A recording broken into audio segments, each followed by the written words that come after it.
So pregnancy plan చేసుకున్న దగ్గర నుంచి ప్రెగ్నెన్సీ పాజిటివ్ వచ్చేదాకా ఈ మధ్యలో ఉన్న పీరియడ్ని ప్రీ కన్సెప్షనల్ పీరియడ్ అంటారు. ఈ ప్రెగ్నెన్సీ ప్లాన్ చేసుకునే కపుల్ ఈ టైంలో మీ గైనకాలజిస్ట్ని కన్సల్ట్ చేయటం ఎంతో ఇంపార్టెంట్. సో ఈ కన్సల్టేషన్లో విమెన్ యొక్క మెన్స్ట్రల్ హిస్టరీ అంటే సైకిల్స్ యొక్క రెగ్యులారిటీ ఎలా ఉంది, న్యాచురల్గా ప్రెగ్నెన్సీ రావటానికి ఎటువంటి జాగ్రత్తలు తీసుకోవాలి అనే దాని గురించి ఒక డీటెయిల్ కౌన్సిలింగ్ ఉంటుంది.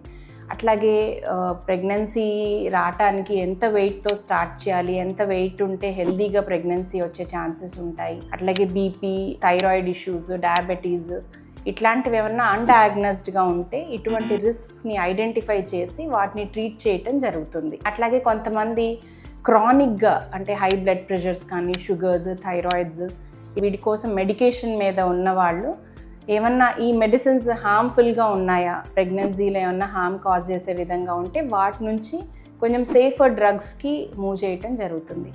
అట్లాగే కొంతమందికి వ్యాక్సిన్స్ అవసరం అవుతాయి. ప్రీ కన్సెప్షనల్గా ఫోలిక్ యాసిడ్ సప్లిమెంట్స్, దీనివల్ల ఏంటంటే బేబీకి న్యూరలాజికల్ డెఫిసిట్స్ ఫార్మేషన్ హెల్దీగా ఫామ్ అవ్వటానికి ఈ ఫోలిక్ యాసిడ్ సప్లిమెంట్స్ ఎంతగానో అవసరం.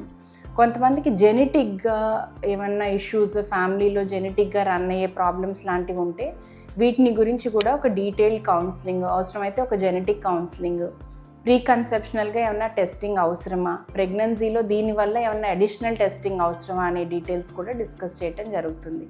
సో ఒక హెల్దీ ప్రీ కన్సెప్షనల్ పీరియడ్తో స్టార్ట్ చేస్తాం వల్ల మదర్కి, బేబీకి ఇద్దరికీ కూడాను ప్రెగ్నెన్సీలో వచ్చే కాంప్లికేషన్స్ ప్రివెంట్ చేసి ఒక ప్రెగ్నెన్సీ హెల్దీ అవుట్కమ్ రావడానికి ఎంతగానో ఉపయోగపడుతుంది.